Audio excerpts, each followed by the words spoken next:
से अली बिन मवाफ़िक़ रहमतुल्लाह ताला अलैह इरशाद फरमाते हैं कि मैं एक मरतबा हज करने के लिए गया।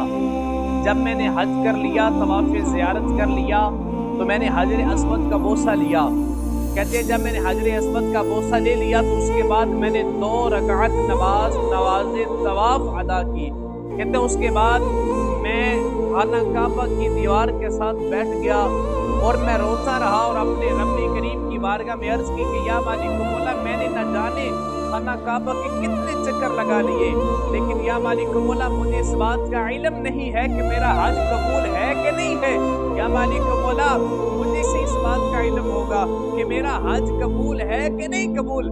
हज़रत अली फरमाते हैं इसी फिक्र में मैं रोता रहा, अचानक मेरी आंख लग गई।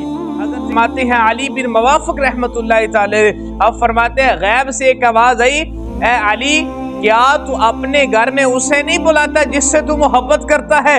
तो हज़रत अली बिन मवाफ़िक़ रहमतुल्लाह ताला अलैह ने इरशाद फरमाया कि मैं अपने घर में उसी को बुलाता हूँ जिससे मैं मोहब्बत करता हूँ। तो कुर्बान जाए गैब से आवाज़ आने वाले ने कहा कि हम भी अपने घर में फ़कत उसी को बुलाते हैं जिससे हम मोहब्बत करते हैं।